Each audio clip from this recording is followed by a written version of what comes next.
Welcome to Books Boys, live from the Grand Library, the Dean and PJ.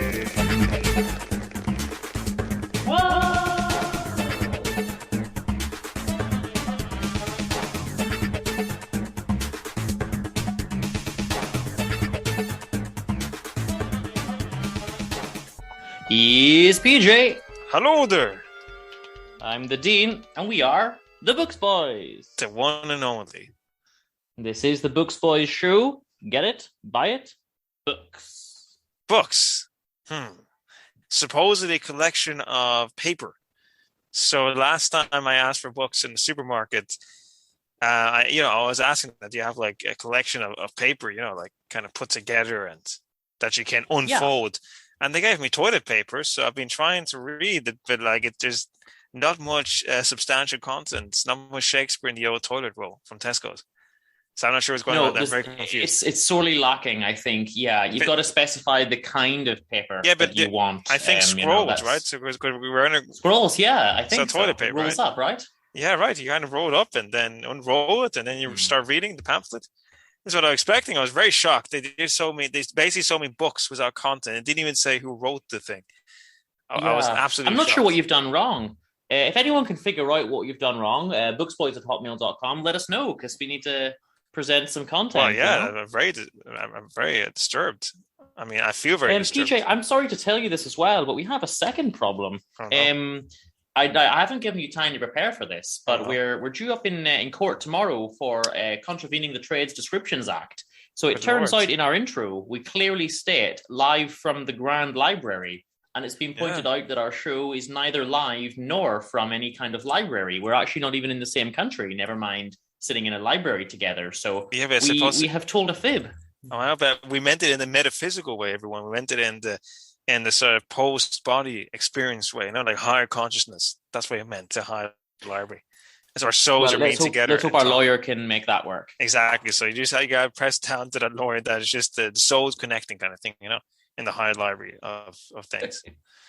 I actually imagine myself recording from the C.S. Lewis reading room in the Maclay Library at Queen's University in Belfast, actually. Yeah, that was where I got that from. The power of imagination. So, Dean, what did you read this month? That's it. We're going to talk about books. Just before I do mention what I read, just to say quickly hello to all the listeners, especially everyone on the TNC network, and of course everyone listening on Radio Austen in Oxfordshire, where I recently visited for the first time in my life. So hello to all of you. All of you, welcome, and thanks PJ, for listening. We do have a sponsor this month. Our sponsor is the Wuthering Medicaments Limited. If you're suffering from a touch of the old heartache, reread Wuthering Heights, and it will make your problem worse. And you can get yourself a prescription for that at wutheringmedicamentlimited.gov. All right, the old Bronte cure, eh?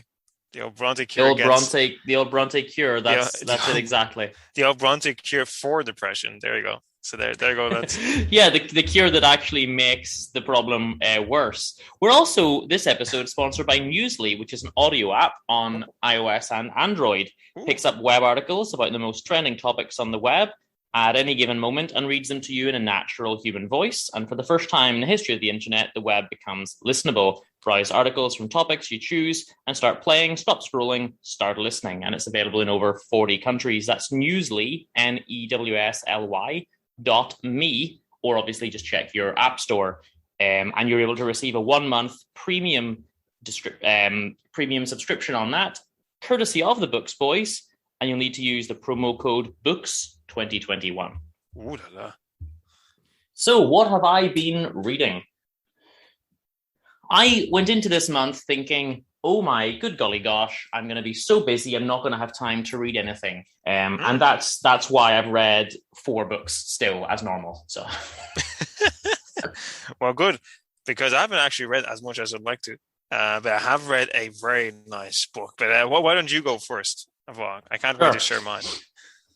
As people who've been listening, over the last 2 or 3 months will know, I recently did some Jane Austens, and there were 2 left that I hadn't done yet. Oh. So I did an Instagram poll, and I said, what do you want to hear this month? Mansfield Park or Emma? So Mansfield Park won, so we're going to do Emma next month. and I read Jane Austen's third novel, 1814, Mansfield Park. Oh. Now, do you know this one? No, I don't know this one at all. So tell me about it. How is it rate from all your Jane Austen novels? It's middling. Okay. Northanger Abbey's still the best. Persuasion's still the worst. Sense and Sensibility and Pride and Prejudice are middling. This is in and around that level. Okay, let's see.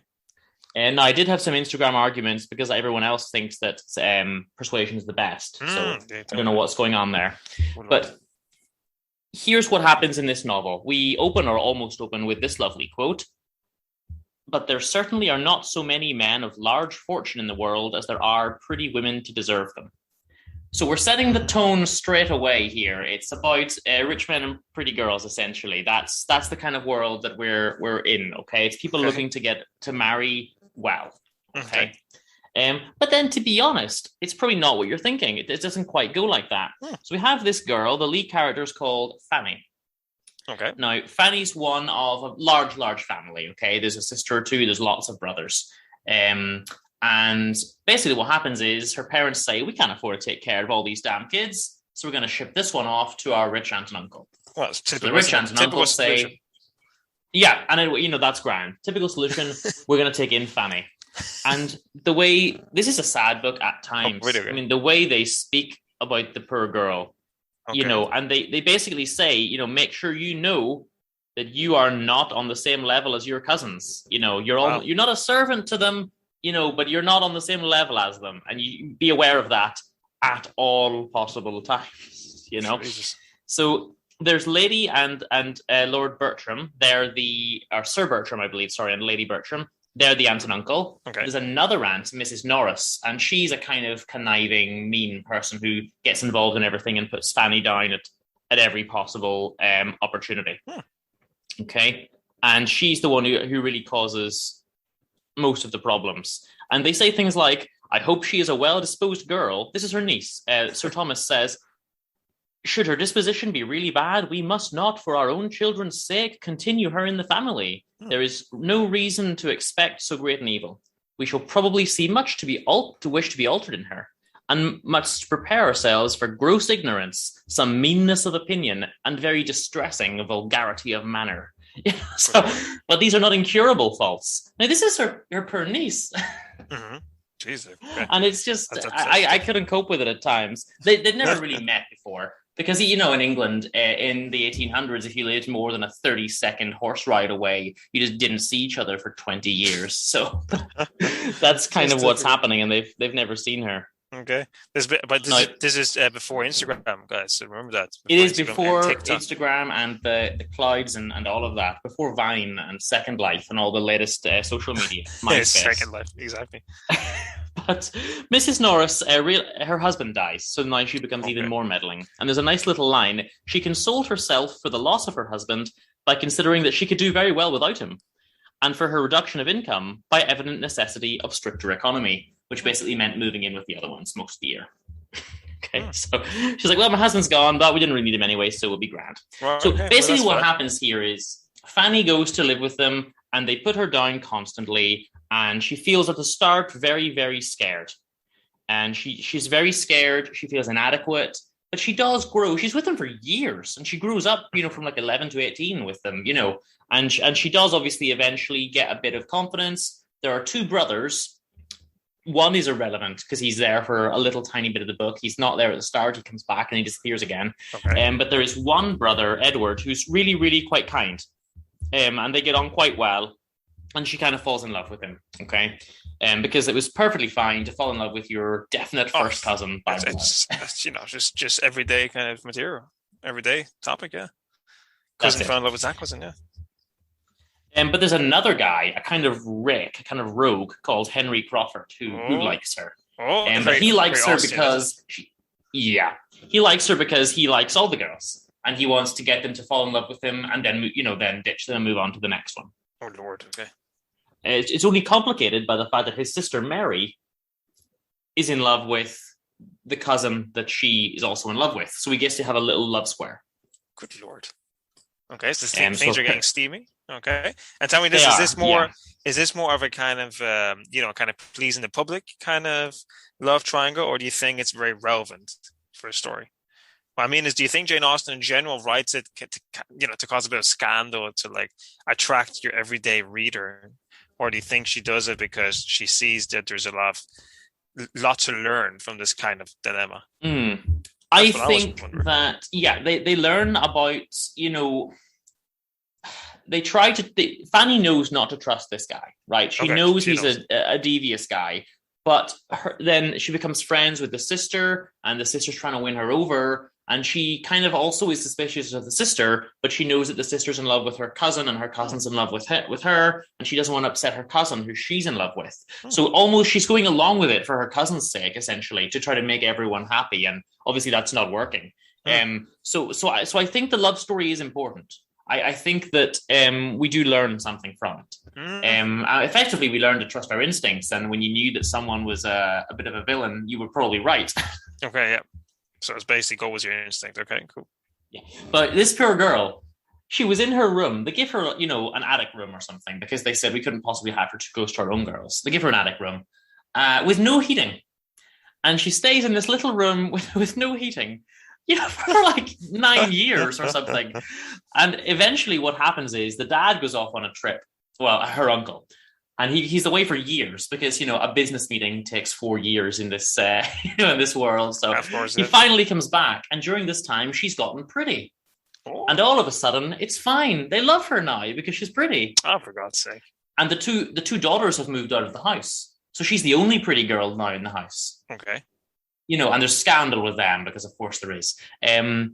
So now the uncle loves her and he can't do without her, and everyone thinks she's amazing, and he goes to her room for the first time. Yeah. So he's never been in this room in his own house in like 9 years. He goes in and says, have you no heating? Like, no, I've never had heating.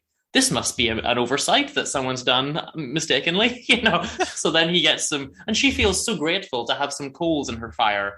Meanwhile, Mrs. Norris is saying, she doesn't deserve coals in her fire. Just let her be cold, bit of a Cinderella kind of thing going on. Actually, and Fanny's been described as a 19th century Cinderella, right? She's actually been described by some critics. I didn't know that, but it totally fits. It really fits. So the character. And the only other real important character is Lady Bertram. She is kind, but irrelevant. She basically just waits for her husband to do everything and make all the decisions. And she's afraid to kind of voice her own opinion or really... She loves her husband. She's not put down by him or anything like that. She's just naturally uninterested. So she just sits in the background and says nothing and does nothing. And if you ask her something, she'll say, I don't possibly know that. And she's half asleep most of the time. You can talk about private things in front of her because you know she's not listening because she's half asleep. And she has a little dog and she reclines on her chaise longue all the day and all the night. And that's it. And when someone asks Fanny to go and attend a dinner, and they say, and she said, but Sir Thomas, can I do without her? And he said, well, I think you may. He said, but she always makes the tea. It's like, what do I do? Oh, God, what a world. And she ends up really having affection for her in the end, but it's just funny that she doesn't know, what. She's like, well, but she makes the tea. If she's not here, what do we do? Okay. So completely. But so she's a very kind of powerless heroine, isn't she? Yeah, she is. Okay. The first third of this novel, PJ, is taken up with a theatre. So the dad's away, and all these guests, because in these days they're just seeing random guests in your house at all manner of times. Oh yeah, and they think, let's put on amateur theatre. Okay. And they say, this is very sinful and very immoral, this kind of acting and with girls involved and love scenes. And of course, the Lady Bertram doesn't know anything about it. She just says, I do whatever. I don't know what's going on. I'm asleep. And Mrs. Norris gets involved in it, but then turns out that was a mistake. And, the dad comes home from his 4-year business trip and he's outraged and he tear the whole theatre down, wreck the whole thing. How dare this happen in my house, and I'm ashamed of my children, So it's like seen as a very decadent thing, okay. But a third of the book is wasted planning a theatrical show that then never goes ahead. Oh, no. And then it's irrelevant to the rest of the book. Then we move on. And it's like, we could have cut this book from 500 pages to 300 because... that first part was completely irrelevant. Oh, really good. But there it is. That's what we have. Okay. So, so what's the reason why I should read this book then? So tell me. Because, I mean, it doesn't sound very compelling. For me, it doesn't sound very compelling that Fanny's such a powerless woman. It seems like a very anti-feminist book. Seems a bit confusing. She's powerless, it's anti-feminist, and she gets put down. I mean, here's one that another person called Mrs. Grant invites her for dinner, and she says, don't think she's inviting you because she really likes you. Mrs. Grant thinks it's a civility due to us to take a little notice of you, or else it would never have come into her head. And if your cousin Julia had been at home, you would never have been invited. So she just never lets her have anything nice. And to be honest, the girl doesn't fight back. There's no feminist comeback at the end of it. And okay, it does work out well for everyone, but she's very submissive.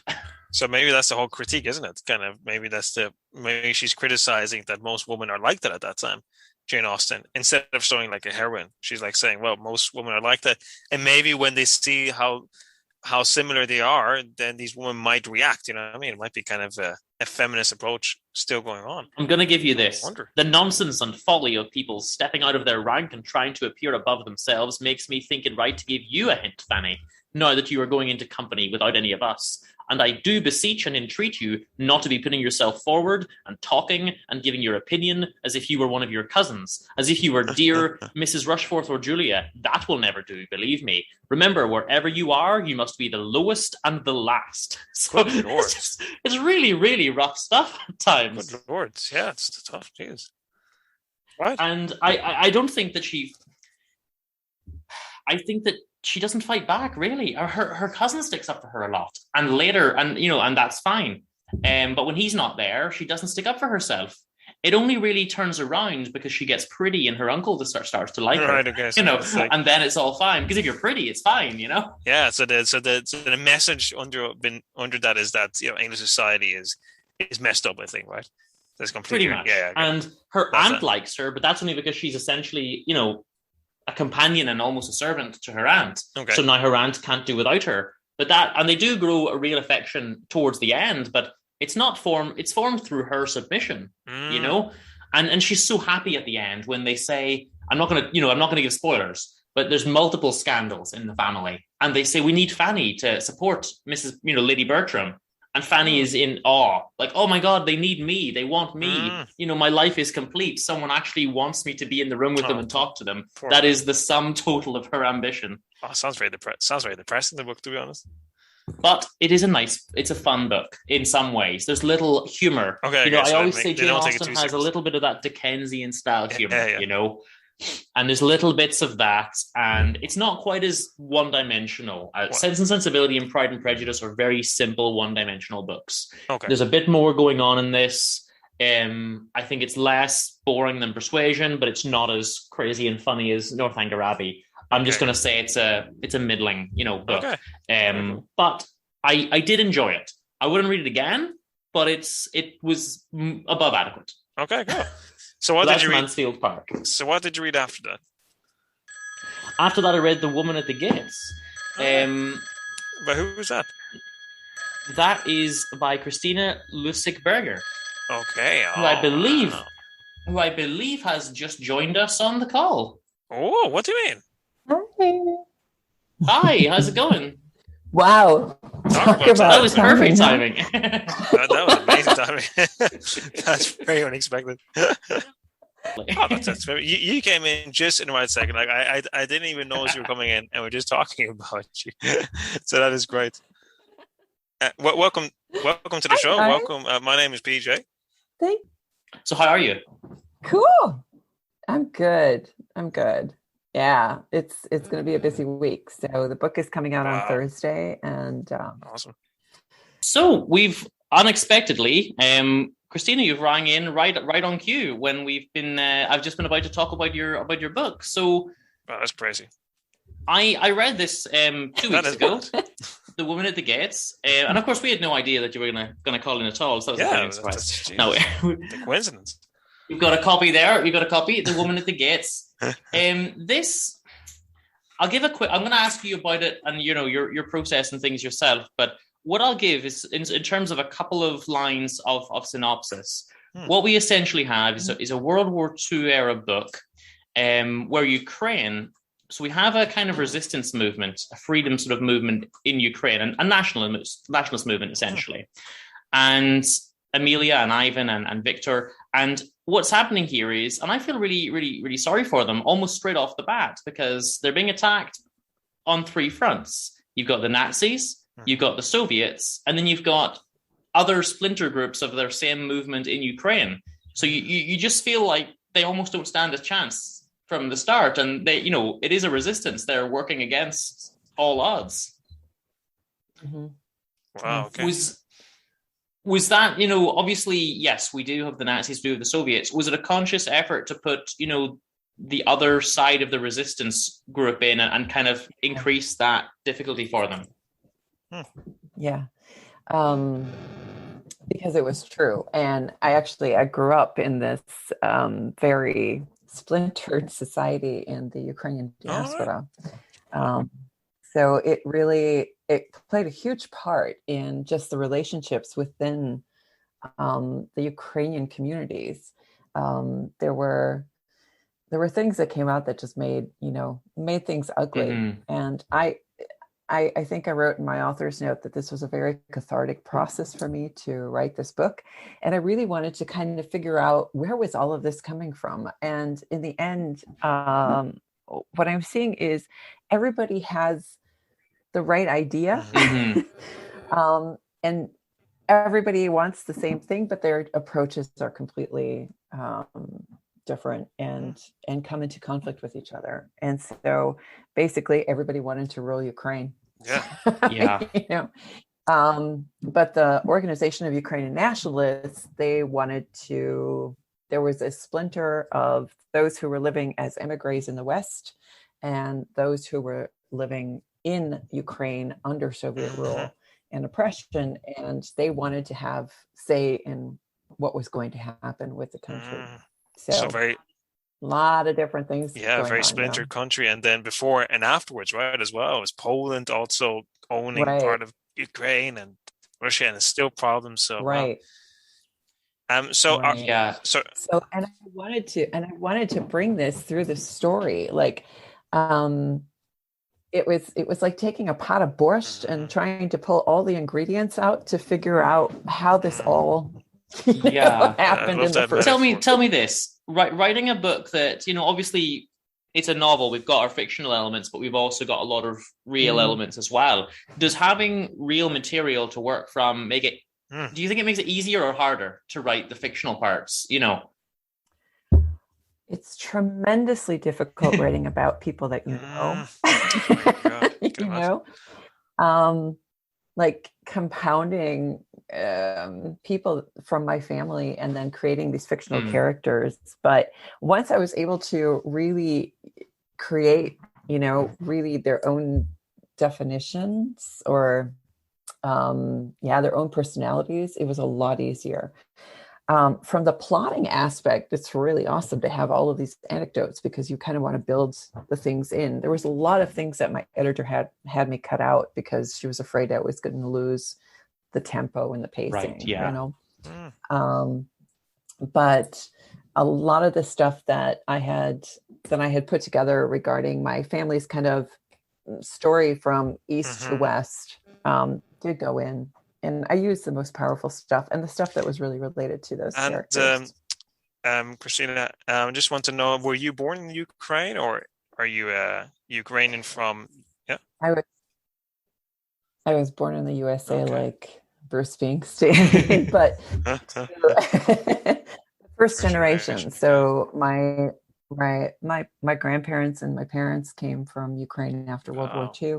My mother was born in Salzburg, but now I live in Austria. Yes, so I kind of made a big circle. I read that, yeah. And so do you find that you're now in Europe again, Austria?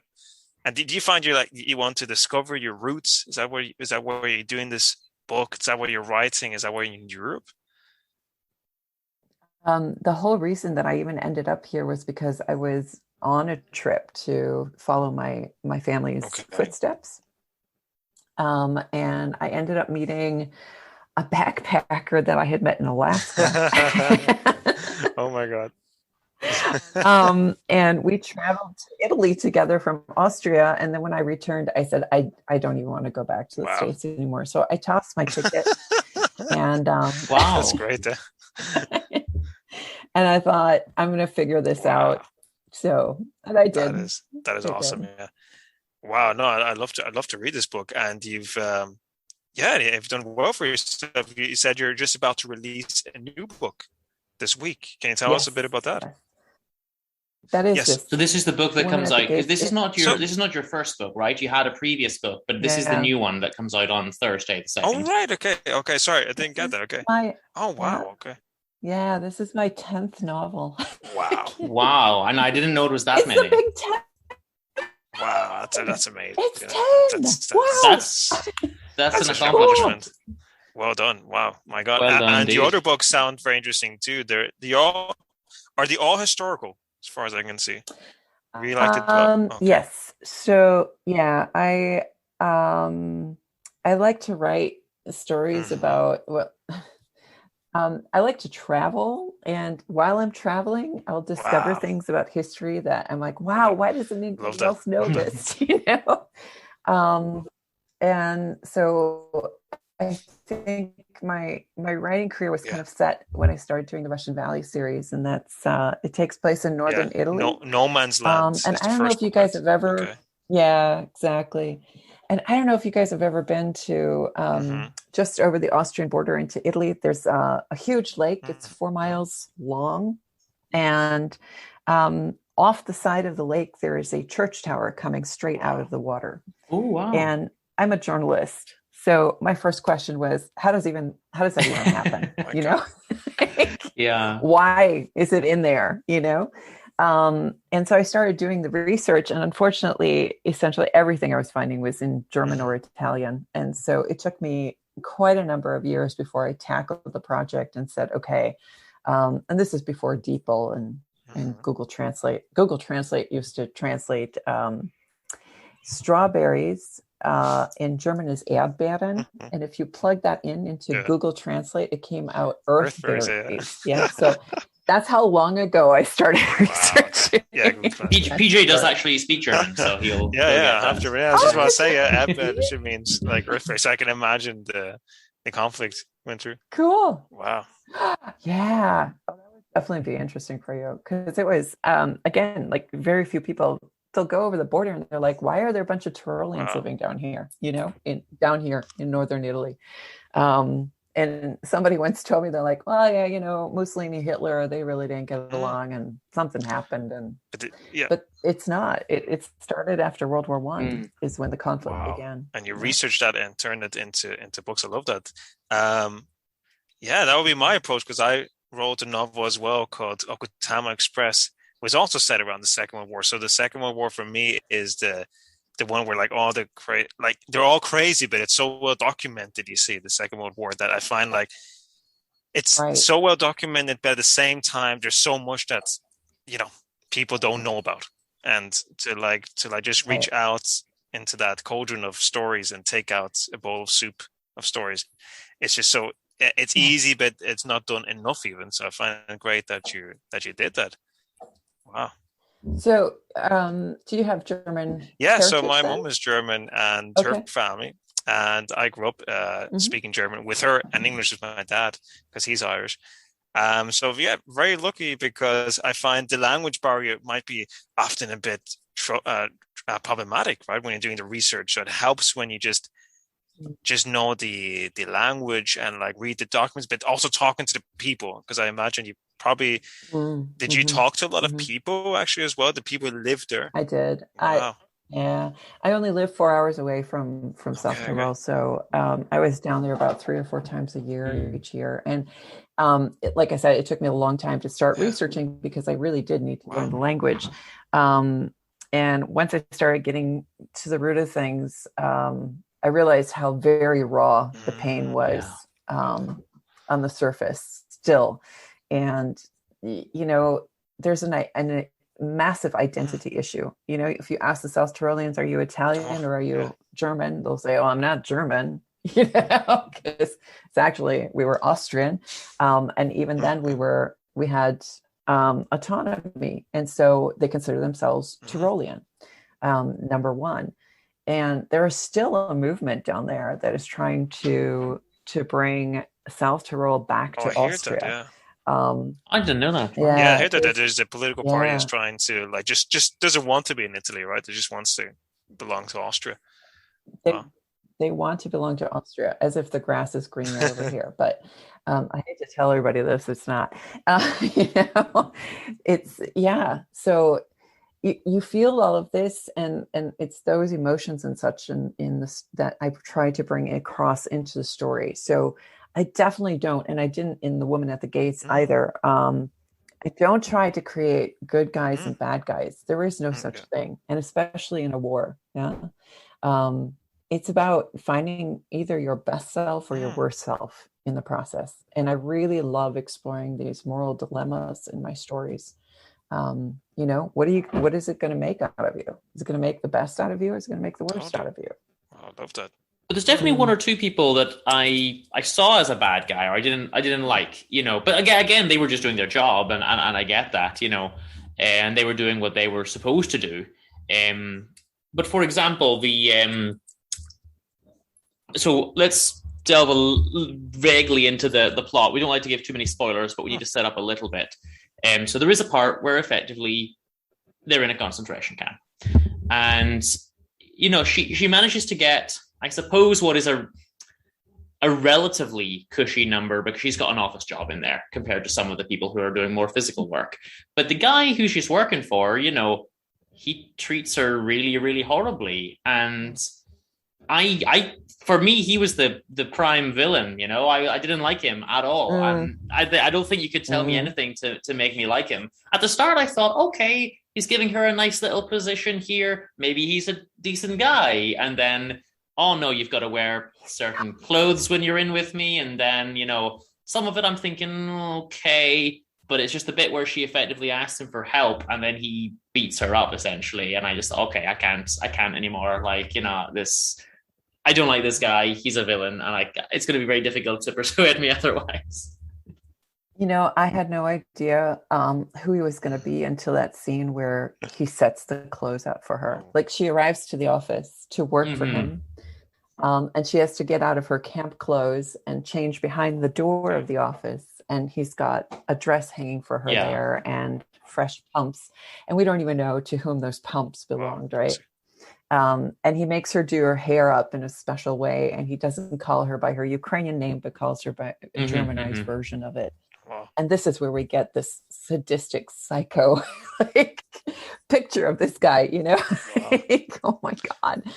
And I remember I wrote that scene after my first cup of coffee, and I'm like, whoa, Chrystyna, all right. Let it rip. So you often don't know how the characters evolve, right, during the writing process. You kind of no, but wow, yeah, I'm a Scorpio, so I have a very dark side. But she really gets unlucky, There's again, without giving too much plot away, but there's a part where they're in a prison. There's another part where they're in the camp. So they're not having an easy time of it. They're going through this kind of hellscape, and they are getting caught in most of the traps. It's not as if our heroes are kind of wandering through without much peril. They're right there in the thick of it, and it's difficult. Yeah. But for me, what really got me just is the love story. Obviously you've got Amelia. She's almost engaged, I guess, to Victor, and then we think, well, something might happen to Victor, and then there's Ivan, who's kind of always been there, most of her life or whatever, and then there's the connection with him as well. I'm a super romantic. All I want to read from a book, all I want to see from a film, all I want to hear from a song is, but did they all fall in love and everyone got married? That's all I want. So I was very, very pleased with that. Good. So I did deliver it. You did. And there's an amazing moment where I'm just going to see if I can find the quote here, because it's one of my favorite bits. Ivan got onto his knees, then onto his feet, and she watched him shed his layers. The two of them stepped toward one another like the first two people ever to enter the world. And then that's where the chapter ends, on just this lovely poetic, I'm picturing a painting, in my head. And then of course the attack comes immediately afterwards. So. Your dad is being held by your grandfather, and in the concentration camp outside Berlin. And I just want to know, how old was your dad? My father was, I'm going to have to guess, so it was 1945. He was about 10. Wow, Not 10 quite years 10 years old. old. He was 9 years old, like 2 months from being 10. Wow, that's very. 9 Thanks for years old. sharing this. This is smart. And he remembers my grandfather saying, these are your future soldiers for the Reich and you're killing them. And the camp commander said, all right, take him to the hospital. Mm-hmm. And the doctor then wrote out a pass. And this was the part of research that I couldn't find answers to, because it was all kind of told to me by my father. But I really wanted to know, what did these passes look like? Was it really feasible, or was he, kind of too out of it? I didn't understand how this would even be possible. And indeed, my mom found this pass with my grandmother's photo on it. It says, this mother is allowed to leave the camp to take her son to a specialist in town. Oh my God. And that is when they started to put together the plot of escaping the camp. Oh my God. I mean, this is some of the most powerful parts of the novel. I just assumed that bit was pure fiction. I can't believe that bit was real. That's astounding. Wow. So I'm looking for the photo for you guys. Yeah, I thought sure. I could at least show you, It's amazing you found this, that you're found, and you and your husband. My mom is your mom, yes. Yeah, my mom is like I saw these photos over 30 years ago when I was first interviewing my family. Okay. So I asked her, I'm like, could you please look for this shoebox? Because I know there's tons and tons of photos there. Actually, and I'm very interested in that too, especially from my German family.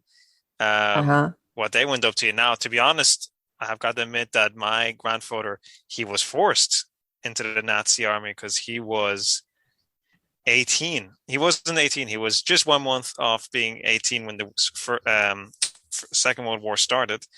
And to be honest, though, like, I'm not trying to defend him really, or maybe I am actually, but he, if you didn't join the Nazi army as a German, you will be put into a concentration camp, obviously, as you might have heard. Yeah. And so, like, he also shot himself in the legs because he just didn't want to fight anymore. He didn't want to kill anymore. And he said he never killed. I'm not 100% sure if that's true, because he said that in his army, at least in his division, everyone kind of shot on purposely badly and not towards the people, because he said in his division, and probably most people, I think it's true, like, no one really wanted to be in this killing game. Right. Yeah, so he was shooting just to the side, and then eventually, to be honest, though, like around 1944, when it was really escalating, they were going to go to Russia. It was just too much, so he just did what a few other people did: shot himself in the legs. So he'd be arrested by the English because he knew he'd be treated better than Russians. Yeah, we've got the pass on there now. Oh my God, you got the pass on here now. Das Kind. I think das Kind muss bla bla bla Arbeitsstelle der Mutter sofort ins ärztliche bla bla bla. Oh God. Laute Behandlung. Behandlung. So, like, the kid has to. I'm not saying all of it, but the kid has to go to like doctors. What's the word for that? Right. So he was caring to doctors caring. So this was their Polish name.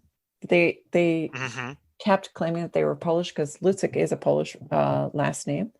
So they kept claiming that they were Polish because, and especially after World War II, because they knew that if they were sent back to Ukraine, they would all they'd be sent to camps, Oh my God. Yeah.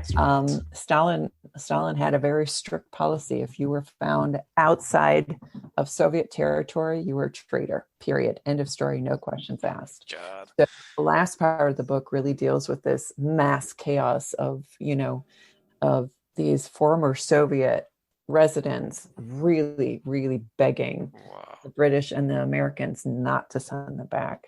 Yeah. That comes across in the novel. Yeah. Yeah. And this was issued January 12th, 1945. And you see my father's birthday is the 3rd, or 1935 is March 3rd. My God. Okay. That's crazy. And who is the person in the photograph? That's my grandmother. That's your grandmother. Okay. So that's his mother. That's Thanks for mom. sharing. So just describing it to you guys on the radio. it's even readable, usually I can't read this old document, but it's clear enough to read.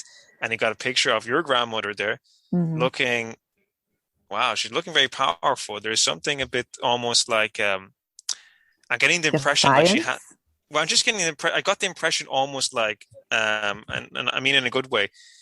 Well, I mean it in a complex way, and kind of like she had to be a sort of a not feminine figure. Like she has to be strong and like she has to like suppress her femininity. And like, this is me solid, but I got the impression that that she was putting a defensive sort of face. And there's a lot more going on behind it there. It's yeah.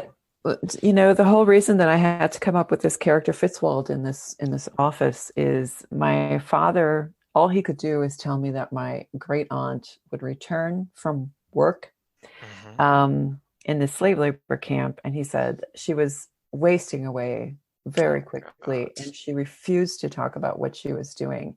So I, as the author, I had to figure out what was happening in the background. What was so terrible that she wouldn't be able to talk about it. Well, you're doing a great job. You're a chronicler, basically. The family history, you're bringing it out and inspiring. I think that's a really worthwhile endeavor. I really do. And there's some really, really, really powerful stuff in here. Thank you. Here's to take a one-line quote. Stalin gave orders to burn everything, so there was nothing left for the Germans to take ever again. It just shows you the position they were really in. Because I'm sure if they'd been the other way around, the Nazis would have done the same thing. They would have burnt everything so the Soviets couldn't. They didn't have a chance. They're fighting as the underdogs, and you really, really root for them, and it's very powerful. And the treatment of people, I mean, there's a bit where when she's in the prison, her throat's raw from screaming, tears down her face as they torture her, cold water, electricity, ripping out her nails. It's horrendous stuff. And you really feel, but it really great. I mean, I read the book in 2 or 3 days because I wanted to, to keep going. I needed a happy ending. I needed something, I needed to know that they survived, or someone's fallen in love, please, Yeah. And I find also that when I visited Lviv, where part of the novel was set in Western Ukraine, I mean, that used to be a place called Galicia, for you guys listening, not Spanish Galicia, but Galicia. And it used to be, and Poland invaded, and Austria, and then the Austrians tried to force the German language into them, but they were speaking Polish, but they're really Ukrainian, and then the Russians came, and it's all such. When I was there, and also when I lived in Krakow in South Poland, all these places really around that area, it's very omnipresent. I find it's like World War II, just every day you're just kind of reliving it. I find, and it can be quiet. I lived in Radom, not too far from Krakow. Yeah. I was teaching there, and there was something. You woke up every day with a swastika in your face. It's a bit like that, right? I mean, it's kind of like it's very traumatic, and I get it, but it's kind of okay. Can we maybe one day not directly or indirectly talk about World War II? And they're still dealing with that. Yeah. Well, so I think it's great that other people can read it, because it's not, when I'm now in Spain, now I don't think about it too much, but it's still important to remember. So it's great. Here's what we're going to do. We're going to end with two things. So on a happy note,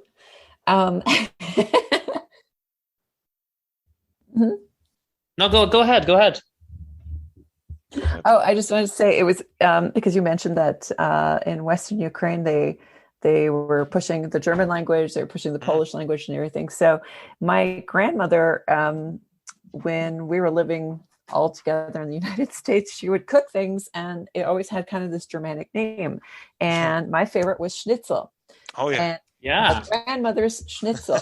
Now, wait a second, because I go to Vienna and I'm like, oh my God, they have schnitzel. I'm ordering schnitzel. And you know what I got? I got a pan-fried steak. It was this flattened piece of meat that was breaded and coated. You know what a schnitzel is. That's what I know as schnitzel. I grew up with schnitzel being little round, like almost meatballs, like facet. Right. Like In Vienna, the schnitzel is at PJ. It's essentially what they call milanesas in Spain. It's just like meat just pan fried in Right. breadcrumb. Yeah, Right. very thin. And I thought, what is this? And my grandmother used to make it with, ground Yeah. beef, and that was her schnitzel. So there were a lot of things that were lost in translation. It's crazy, right? But actually, I know from Poland as well. I had a girlfriend who was from the border at Bratislava. Sorry, Bratislava. At the southern border of Poland, and they're called the Gorski people. Gorski. They're not really 100% traditional Polish. Mountain people, yeah. The mountain people, exactly. Yep. Yes, and they also do it that way. They do the schnitzel a lot smaller, and not well. She didn't exactly do like round. Yeah, exactly, but nothing where it's near as big as your head. No, just small portions, several.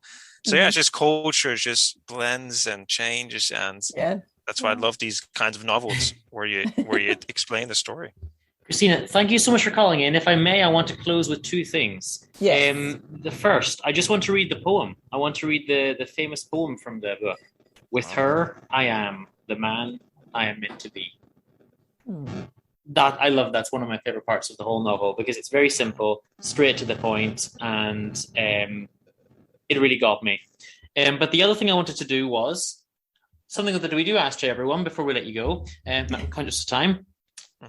If there was any book that you could have written, any actual existent book that someone else wrote that you wish you had written, what would it be? I can't answer that question. I know you guys ended off this, but I can't answer that question. I mean, sure, I would love to have been, like the guy who wrote All the Light That You Cannot, or what is it called? All the Light You Cannot See. Yeah. All the Light You Cannot See. Yeah, Anthony Doerr. Because it's just so popular, and it really kind of paved the way for World War II books. So this is my homage to him. But I have been doing writing courses, and I've been writing essentially almost all my life from second grade. And the one thing that I have learned is this: you can give each of us the same subject, the same topic, and the same plot of a book. And each of us are going to write a completely different book. And in the author community, I really want to stress this, there is no competition, like we don't write the same stories. We don't try to write like other people. We might try to write to market. Some people can do that. But I just want to write the stories that I want to write. And that's an interesting take. A lot of people just pick their favorite book growing up, and they say, oh, I wish I'd written that one. But we did have one author who said, I don't know why people don't just all say Harry Potter and then they'd all be built millionaires. That's it's the most obvious answer, But look, thank you so much for calling in and for sharing your wonderful stories with us. It's been wonderful, and have yourself a really nice evening. Thanks so much. Good luck. Don't forget, everyone, that the book does come out. Depending on when you're listening, it's going to come out on the 2nd of September. Let's see it again. There we go. The Woman at the Gates. Wow. And I'll put a link in the show notes anyway in case people want to find it on Amazon. Thank you, guys. All right. Take care. Thanks so much. Bye. Thanks. Bye. Ciao. Ciao. Well, it was lovely to be joined on the show by Chrystyna there. Yeah, it was. Not expecting that, and it was absolutely lovely to hear from her. So the book is probably available now by the time you're listening, and there will be a link there for you. We're joined this month in the webcam chat. We always have a guest, and this month is little Alexander the meerkat. So he's helping us out with the show this month. And this month I've also got someone here. I've got Isabella, our mascot from the Holy Wholesome Life. She's a vegan rabbit, Lovely. Which is not very hard, but there she is. Do you know what's great? It's great having a visual segment on an audio podcast where the listeners can't see it, right? Exactly, yes. So just the power of visualization. Just imagine that, guys. That's it. PJ, why don't you tell us something that you've read this month? All right, guys. I'm very excited. I haven't read too much, but that's all right. I've read one book, and sometimes one book is all you need, guys. It's the incredible Pippi Longstocking. Now, have you ever read the book or seen the films? I believe I might have seen a film when I was very little, but certainly nothing recently at all. When you were a little chappy. So anyway, guys, a lot of people have seen this when they were small. They were turned into a series of kind of films or like TV series in 1969. But Pippi Longstocking is a book about Pippi Longstocking, who is a red-haired girl. She's 9 years old, and it begins with her moving into a small, tiny village in Sweden called Villa Kula. And she has a monkey, her companion, called Mr. Nielsen. And she has a horse who's known as Lilla Gubben in the film, but doesn't have a name in the books. I thought it was a good idea to give the horse a name. I thought that was sad. And she befriends the two children next to her, so her neighbors, who are called Tommy and Annika Zettergren. But Pippi Longstocking is not your usual girl. She is kind of an orphan. She says her dad is the king of savages, that he used to be a pirate, but then they were separate at some point, and she lost her dad, but he's not dead. She's convinced about that. She knows that she's somewhere in the South Sea Islands ruling this new tribe. And she always says her mother's an angel. So instead of saying her mother passed away. So she's a she's a daughter of an angel and a pirate.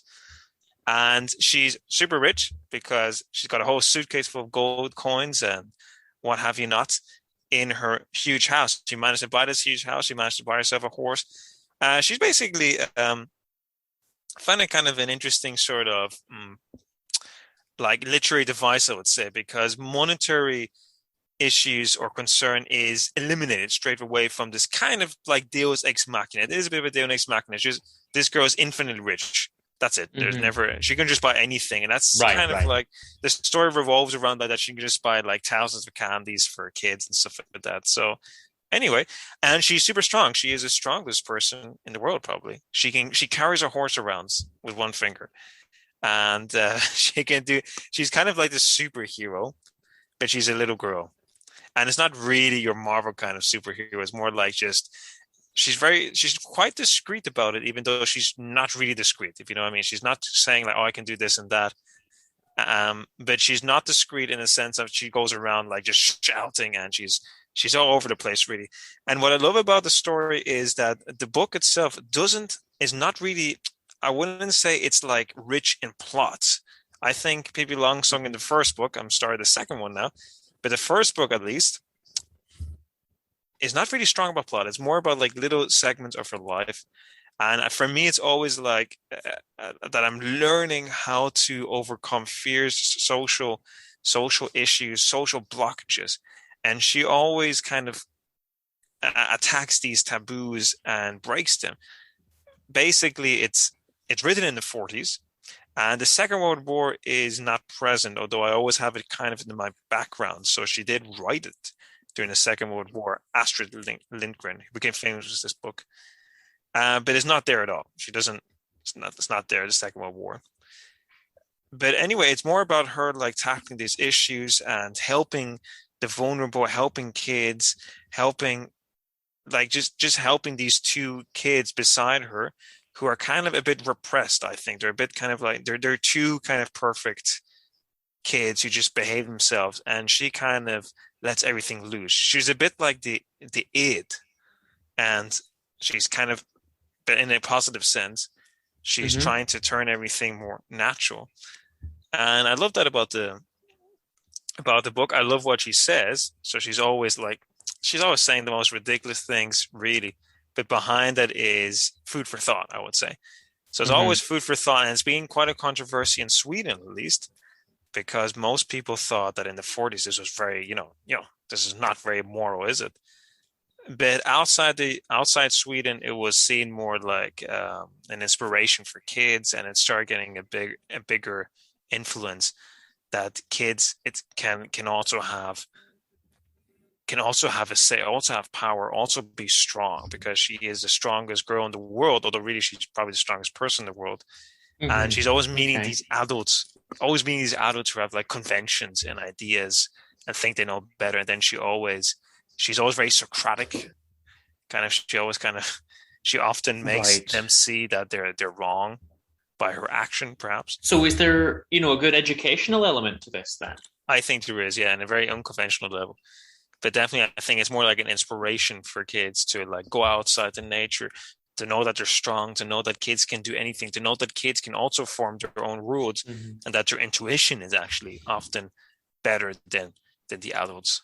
Yeah. And how many of these books are there? So there are 3 originally 3 novels, and then a big series of kind of like picture books and some spin-offs as well. I thought there was a lot, but there's 3 original core novels, right? Exactly, yeah. So I'm just started the second one, was called Pippi in the South Seas. So I'm looking forward to that. Can't tell you too much about it. But essentially that, guys, it's I've been reading this very slowly before going to bed, just one chapter at a time, and it's just a bit of an inspiration. Just like Momo from Michael Ende, which I talked about 2 months ago. It's a great inspirational book for you to learn about your inner child and for your kids to learn. And it's beautifully written as well.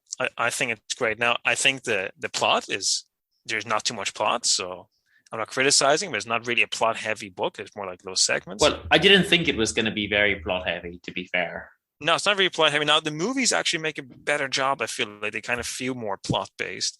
And the movies are really good because they really take it slowly. So, like, each movie is like just kind of like, sometimes it's just a chapter from the book. And I loved the movies when I was a kid. So that's what made me want to read this book now. And I really recommend it. Okay. I'll maybe check it out because I only have one vague recollection of maybe having seen a bit of one of the movies once, 25 years ago. And that's the only kind of recollection I have. So it's totally worth it. And it's just kind of required reading when you're a kid and required reading when you're an adult to find the inner child again and to know, like, to not take things too seriously. Okay, so, good stuff. Great. Really recommend it, guys.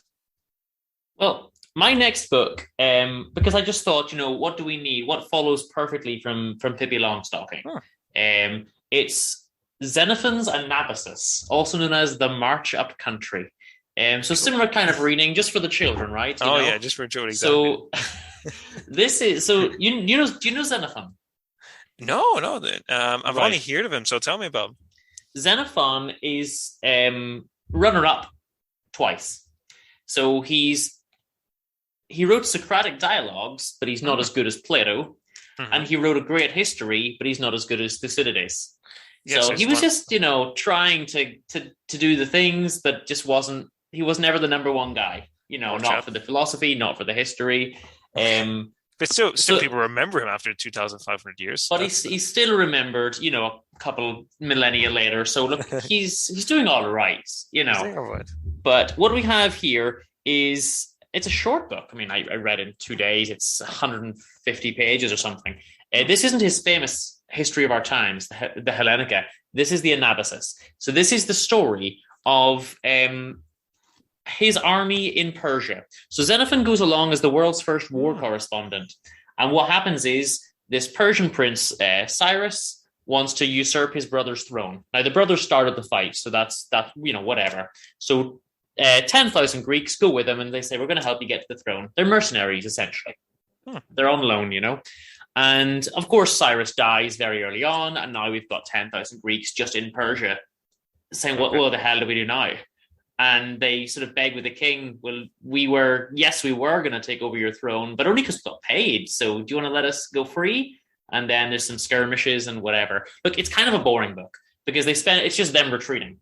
And it takes them a long, long time to retreat. And I don't really know why it took them that long, but it's still fascinating that you got a documentary of that 2,500 years ago. And does it give some insight to the society of that time?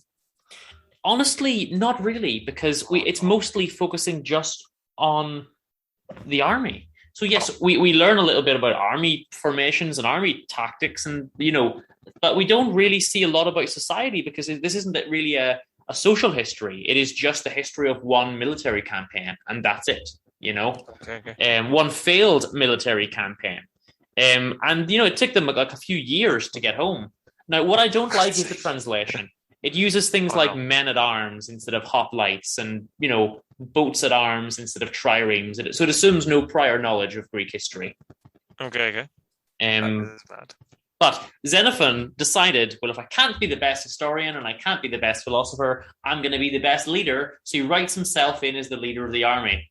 Now, he was there, and maybe he became the leader at some point, but he refers to himself in the third person. It's always, and then an Athenian called Xenophon, appeared on the scene. And he describes himself. It's always, at the start, why is he not the leader? They all had a big talk, and Xenophon said, like, no, guys, I don't want to be your leader. Pick someone else, So they pick someone else. And then eventually, when that doesn't work out, they have to pick Xenophon in the end, And he really writes himself into a very, very strong corner. And he says things like, before I came here, I ran this by Socrates, and he was on board with this mission. So, like, you gotta get that reference in there. He's a bit of a Steven Seagal. He's a bit of a Steven Seagal. He is kind actually of like writing really himself is. into the plot and making it seem like it wasn't really him. He didn't want to. And he gives himself these set speeches. So they're all complaining about health and safety, and they're running away because they're dying of frostbite, sleeping in the cold for like a year on end, and it's horrible conditions. They're starving, and Xenophon comes by. Xenophon cut him short. Man, I am amazed at you. You have eyes to see, but understand not. You have ears to hear, but remember not. And he just gives himself these big, dramatic, these big dramatic speeches. Or there's a bit where they say, "It isn't fair, Xenophon. You ride on a horse. I'm tired out carrying this shield." Xenophon, hearing this, jumps off the horse, pushes the man onto the horse in his place, takes the shield, and goes as fast as he could with the shield. "Look sharp," he calls to the front. So he's just doing these dramatic things, You're complaining that I'm the leader on the horse? Here, you take the horse then. And of course, then the guy's like, "Oh, I can't manage on the horse," and Xenophon has to take it back again, But it's just these bits where he makes himself very, very gallant and very it's quite funny, actually. So very much a Steven Seagal figure. Okay. Yeah, and he led them like Moses. Like, it took 40 years to get through one desert. Like, the area from Persia to Greece, it took them like several years to get through it, like 3 years or something, But they travel 1,500 miles, but the actual distance is half that. So I don't know what they were doing, like going around in circles or something. Just enjoying the landscape, right? I guess. Before I get on to my last book, go ahead. No, I'm just saying it doesn't sound very historically accurate. It just sounds like it's taking some liberties to make it sound more epic. I think it's more or less historically accurate, but you just have to factor in a little pinch of the old ego, a little pinch of Xenophon in with it. Okay. The last book I read is one that you might know, but before I get to it, I just very, very quickly say, last month, we also covered an Agatha Christie book with our friend Liam, Secondhand Bookman, and that was available on patreon.com/booksboys. We did an Agatha Christie, The Mystery of the Blue Train. We generally do one most months. And at the moment, we're also both reading some more Shakespeare because we're going to do some more Playboys. So guys, if you want all our extra shows, they're all on patreon.com/booksboys. You've got Shakespeare's, you've got my musician interviews from the vault, you've got Caper Captains, Poetry Pals, Film Fellows. There's a lot of stuff on there, and you can definitely get it for $3 a month. So you're robbing us essentially. Guys, we're basically just handing it to you on a golden platter. So we really are. And the other thing you can do is, while you're on booksboys.com, if you scroll down, there's links to all our other projects like PJ's Holy Wholesome Life with Lucia. For example, you'll also get links to our music and various other things. So you can, if you want more of us, and why wouldn't you? People are emailing me every day. I'm getting notes on Pigeon Carrier, telegrams, SOS, everything. We want more. We need more of you guys. So there's links to a lot of other stuff on booksboys.com. Guys, the last book I read was called The Devils. By one Dostoyevsky. You'll know Dostoyevsky. He's most famous for inspiring the Dostoyev Teddy. He is very famous for that. But my copy is called The Devils. It's usually called The Possessed, or occasionally The Demons. It's known as Biesi in Russian. If you speak по-русски, it's Biesi, but it's hard to translate because it means beasts, actually, or it means demons, or it means devils. I actually started reading this, Dean. I actually had to stop, though. So, you go ahead and explain if you like it or not. I'll also briefly tell why I had to stop. Okay. Well, I did like it.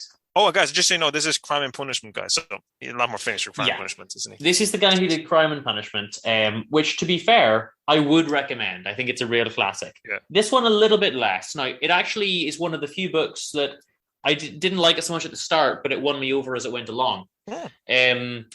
Because, let's be honest, Dostoyevsky's writing style is a little bit erratic.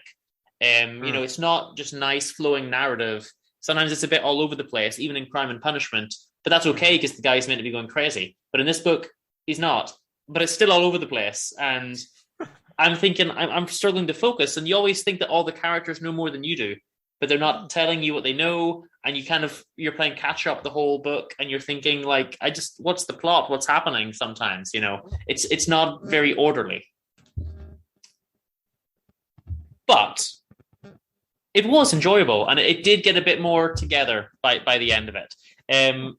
I am overall disappointed. There's one guy, Mr. Verkovensky, and he's they call him a professor and a scholar and a learned man, and it sort of comes about later that he taught a couple of classes and then dropped out and never really did anything. But they say that he's a writer and he's always writing something, but, nobody ever sees what he's written, and he's, they think, well, he can give speeches and talks, but then they realize he hasn't actually given one in 20 years. And, there's a lot of, they have a lot of ideas of what this man can do, but he's a kind of an adult child. He doesn't really do anything, He just lives off Mrs. Stravogan and just lives off her for 20 to 25 years. And she pays all his bills, and he writes her letters from the same house, multiple letters every day. And she keeps them all. That.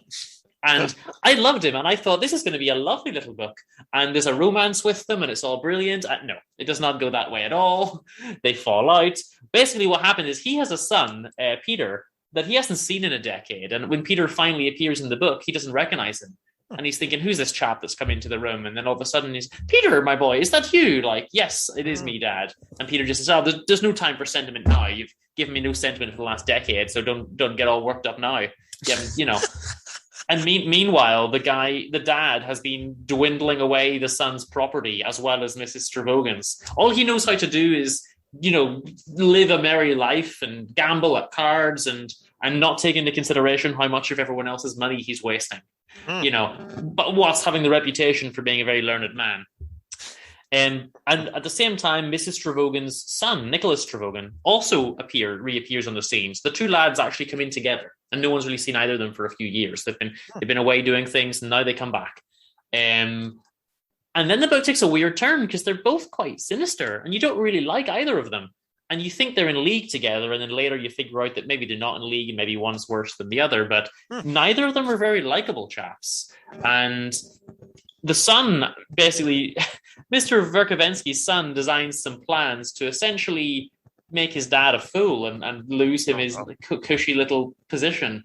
But at the same time, he has some plans for Stravogan's son to involve him in some stuff, and he's ensnaring other people and stuff, and he's just not a very nice person. He's always up to something. And one of the big backdrops of this book is we're essentially in a period of Russia where, we've got hardship on the peasants and revolt is starting to happen.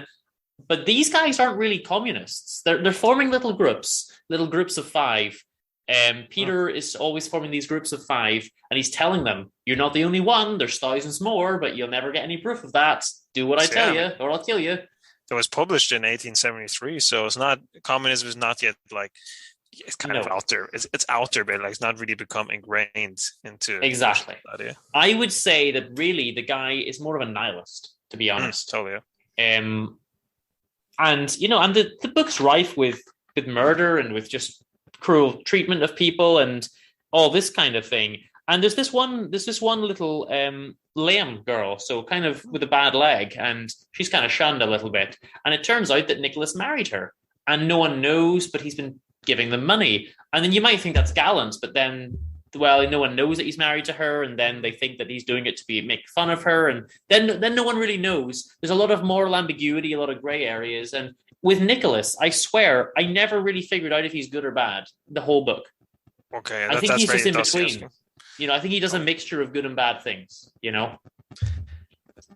Dostoyevsky. Whereas kind of like it having, is, yeah. Kind of, it's like Nietzsche, kind of, you don't know beyond good and bad, kind of. You make your own interpretation, depends on the context, if you think it's good or bad. Yeah, whereas Peter, I think, genuinely is bad. But then what happens is Mrs. Stravogan, I think she either realizes, doesn't realize, or just doesn't care that for 20 years Mr. Verkovensky's been in love with her. So eventually she says, you're going to marry this other girl. It's her niece or her ward or whatever. Marry her. And he says, well, does she even like me? Like, why are you asking me questions like that? You don't need to know about that. How dare you question me? Just marry her. And then says to the girl, you're going to marry Mr. Verkovensky because it'll make me happy. So she's not even there's no pretense that they like each other. It's just, you're both doing what you're told. And when he doesn't want to do it, and then he works up these great speeches where I'm a slave and I'm a prisoner and And then his son deliberately reads that to Mrs. Stravogan, who's paid his expenses for 20 years. And it's just like, well, if you're so much of a prisoner, I would request you to do me one kind favor, sir, and never show your face here again. So she kicks him out. And then, I wanted the whole book to be about him, and it's not. There's a lot of political stuff. Then there's some religious philosophy and, just the usual, and it kind of goes on and on a bit sometimes. Just like Tolstoy, right? They all get into like mysticism and more than religion. And they're both loquacious, aren't they? They're both very wordy. Yeah. So. That's it. They are a bit, but it is a nice one. It's a fun read. There's betrayal and there's murders and there's things. There's romantic scenes as well. Mr. Verkovensky eventually says, I'm going to become a pilgrim. I'm going to leave. And off he goes. He takes no carriage. He goes out in the rain, but with an umbrella. And he just, I'm just going to wander the earth. And there's a lot of this, kind of romanticism in it. And it's so weird because they say, like, he's a relic. He's a figure of the past. Everyone else there is actually very pragmatic. They're nihilists. They're trying to overthrow governments. They're doing, like, real practical stuff. And then this one guy is like an ultra-romanticist. It doesn't really fit. And it eventually comes out when that he's kind of a fool, and for years they've all thought that he was greatly respected, and they kind of realize no, he's not. And he gives a big speech and he wins some of them over, but it's not great. But the guy Peter, he deliberately plays with people. There's a governor, Mr. Lemk, and he plays with him and he plays with everyone. And you'll lend him your manuscript to read, and then you'll see him a week later. Where's my manuscript? What manuscript? I know nothing about it. And it's like, what have you done with my manuscript? I gave you my novel to read. He's like, I don't remember that. Maybe I dropped it in the street. I don't know. And he's doing this deliberately just to annoy people, to have everyone on tenterhooks around him, walking on eggshells, and everyone is afraid of him. And it's funny when they do these communist meetings where everyone thinks they're so important, but they don't really do anything, and they get together in their groups and no one does anything. And no one knows who's in the greeting and who's not in the meeting. And they take a big vote on, are we going to have a meeting? And after half an hour, they vote, oh, yes, let's have a meeting. What's the meeting about? And then they all look at Stravogan and Verkovensky like, guys, and they're like, oh, we don't know. We don't know anything about it.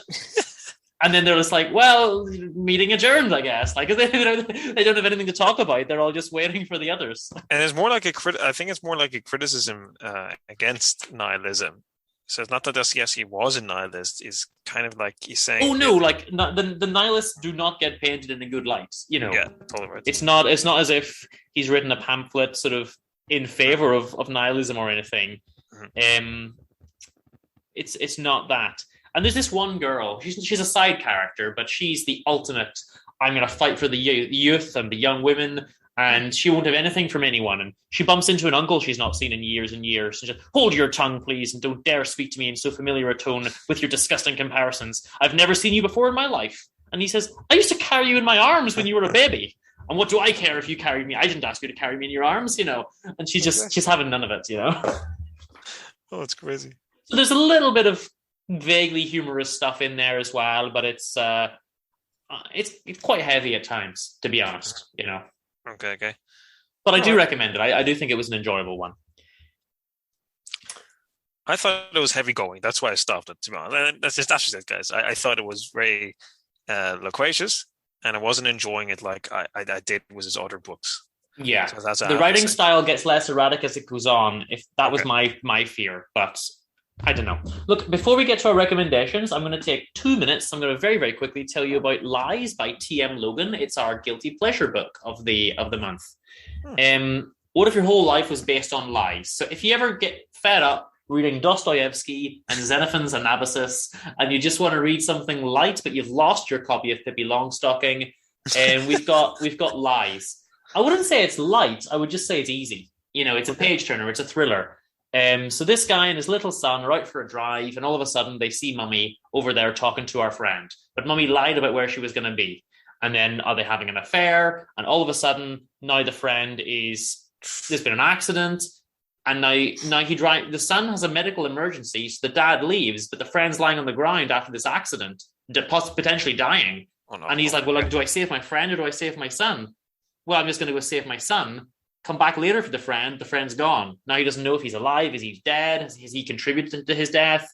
And then obviously the wife's having an affair, and there's all this stuff. And basically you can't trust anyone you know. He's getting hacked on social media. Everything goes crazy, and his whole life is based on lies. So it's a page turner. It's about 400 pages, but you can do it in 2 days. You're just, what the heck's going to happen next? And of course, some of it's predictable. Look, these aren't high literature, but they're really enjoyable types of books. And then at the end, it's just a mad plot twist just for the hell of it. Like, because cool. Why not? Why not just twist everything to oblivion, but it's a nice one. It's a fun one. It's always good to have a guilty pleasure from time to time when you're just listening to too much classical music and you just want to put Kesha on for 5 minutes. That's it. Exactly. That's it. PJ, do you have a recommendation for us this month? Okay, so what I recommend for the summer, which I always read in the summer, is I always read a Philip K. Dick book. Now, Philip K. Dick is known as the Shakespeare of science fiction. He did write Do Androids Dream of Electric Sheep, which was turned into Blade Runner, yes. Which was turned into Blade Runner. Now, a lot of films have been made based on his books, such as Total Recall, for example, Minority Report, what else? Scanner Darkly. Now, and I think he's got a very interesting point of view because he was schizophrenic, and his science fiction is very different than most authors. So it's very kind of schizophrenia based. So you're looking at science fiction through a splitted view, and I find they're often very disturbing, but they're really insightful. So his books have been very prophetic and quite amazing, I found. But Do Androids Dream of Electric Sheep is a great book. I really like that one. But the one that I recommend is a far lesser known book. This book is called Martian Timeslip, which came earlier in 1964. And it's a really good book. It's about people forming a colony in Mars, but kind of like it's de-romanticizing everything. So it's kind of everything's messed up. Everything's too dry. And it's just about this guy who's suffering from schizophrenia. And he's also connecting with the Martian tribes. So there's a Martian tribe. They look like the North American tribes. They're kind of the same thing in the sense of they're based on that. And it's about him dealing with schizophrenia and about these slightly supernatural powers these tribes have. And what I think is great about this book is that it's a very really, apart from the tribes and the magical powers, it's quite a realistic depiction, I think, of what a Martian settlement would be like, which I think would not be very romantic after a while. It's just you're dealing with dryness and heat, and you can't really plant anything. Everyone's kind of poor. Everyone's living in kind of like these awkward little houses in the middle of nowhere. And yeah, for some reason, I really enjoy reading this book, especially in the summer, because where I live, it's very dry and there's a lot of heat, so I really relate to it. And I do find the perspective absolutely unique from Philip K. Dick. Even if you don't like science fiction, he is a Shakespeare science fiction for a reason. So that's what I recommend. What about you, think? Okay. Well, I was going to take the easy road and just recommend Crime and Punishment. But I was in danger of getting sacked for doing that. I think that's... Alfred gave me very stern looks. So I've got two recommendations. They're both Gothic short stories. So if you like Northanger Abbey, you might be interested. Llewellyn Miller and the Yellow Wallpaper. I first read both of these when I was 13, I guess, in a collection. Llewellyn Miller is relevant because just like Lady Bertram, she doesn't know how to make the tea. Oh, Lord. So Llewellyn Miller essentially drives her servants to the grave by expecting them to do everything for her, just to lift and lay her on her every whim. And she's not... I don't think she's meant to be necessarily a cruel person intentionally, or maybe I misremember, maybe she is, but she effectively just, expects people to do everything. And there is a bit where they say, make your own damn coffee. And she says, I don't know that I can make the coffee, Someone's got to do it for me, and that's it. That's her entire story. These are just short stories. There's not a lot to them, but that's her. She drives you to death by overworking you as a servant, basically. And then the Yellow Wallpaper is a curious one. I'd love to reread this because again, it's been years since I've read these. But Yellow Wallpaper is an interesting tale of insanity. So it's going into a room in this, I think they buy a new house or something, and they see this yellow wallpaper, and they're just intrigued with the patterns and the appearance of the wallpaper. Okay. And over time, they start seeing more things in it, and they're like talking, and they're just getting lost in the wallpaper, and their whole world becomes this wallpaper to the point where they go completely insane. Like they're living in the wallpaper, essentially. They just go completely insane, but it's very slow. It's a slow build. And I remember the first time I was told about The Shining. I watched the film and I tried to read the book and I gave up on it, but I was told, oh, it's great. You're going to see someone go insane. And then it happens in the movie. It happens very, very quickly. And I was like, this is garbage. Because in the Yellow Wallpaper, I saw a really brilliantly done slow burn of someone slowly going insane little by little. And of course, no one had heard of the Yellow Wallpaper because they were watching Stephen King's The Shining. But I always loved this. Since I was 13, it's a really good... it's a really nice story. So those are my two Gothic short story recommendations. Especially love to read the Yellow Wallpaper. Wow. I hope it's as good as I remember. But those are my two recommendations. PJ, why don't you tell us all which Shakespeare we're reading for this month's Playboys? Guys, we're going to be reading 3 classic Shakespeares. We're going to be reading All Ado About Nothing. Also, Othello, or Othello, depending which pronunciation you like. And we're also going to be reviewing the classic, the controversial, the one and only, The Taming of the Shrew. Now, you'll be pleased to know, PJ, when I read this years ago, I thought it was the best one. I just reread it, and no, I was wrong. So, but look, we'll get into that on another show. But yeah. Awesome. So guys, you can get all of those reviews as well, patreon.com/booksboys, all of our extra shows, because there's so much on there. PJ, did you remember that this month we were going to end with The Night Hunter? Oh yes, creepy crawly Night Hunter. Now, if you go on Spotify or Amazon or Apple Music, whatever you use, and you put in the Dean or PJ Burke, you'll find some of our songs. This one's not on there. So you've got to listen to the end of the episode. This is one of my favorite songs. You need to get this one released, actually. It's one of my favorite songs that you've ever done. Can you tell me why I might have some particular affection for this one? Oh, indeed, Dean. I did write this song about 5 years ago, guys, with Dean in mind. So I thought, he's quite a unique personality. And he is very much obsessed with this romantic view of life. And he does love Dracula and this kind of, it's kind of romantic predator figure. You're not a predator, but you do love this kind of idea of kind of like Dracula. And you've dressed up as Dracula. So I thought, okay, well, why not have a song about him being Dracula in Northern Ireland? So it's me kind of imagining what Dean is like, putting on a harpsichord sound and kind of like just putting that into sound, him kind of going around Northern Ireland was his fangs and his 19th century kind of outfit here. And so that's the idea, guys. And that's why I created the song. That's it. Can you see the vampire fly up to the pretty angel? Guys, we're going to take you out with that song in a moment. If you want to get in touch, that's booksboys@hotmail.com. Tell us what you've been reading. We could end up having you on the show or sending you a mystery book prize. So those are things that we'd really like to hear from you as well. And Alfred's going to get out his DJ kit and spin that record. And meanwhile, we'll be back in about a month. Awesome, guys. Take it easy. See ya.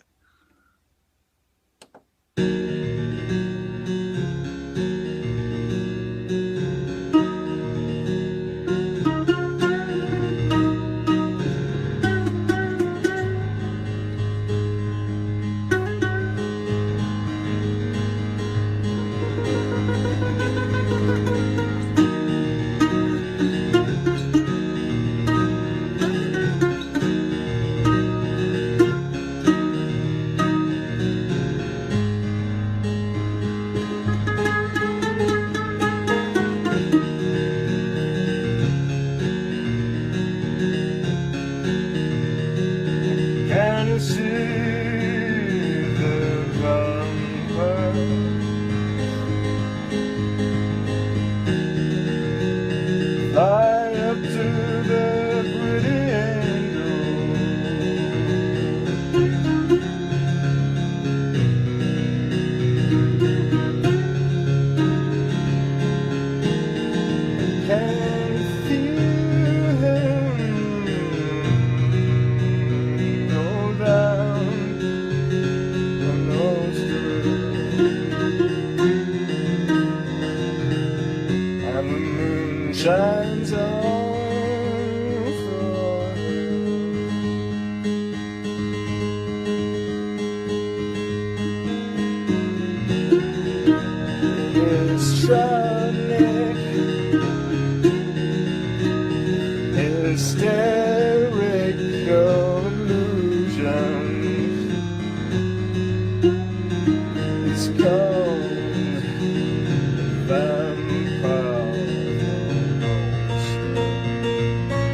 claws around you,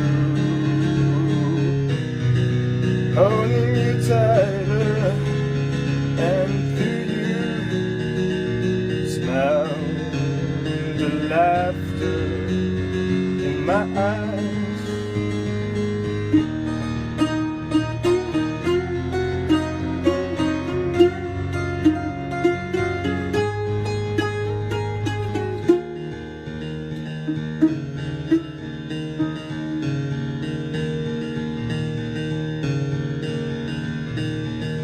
Estronic sincerity.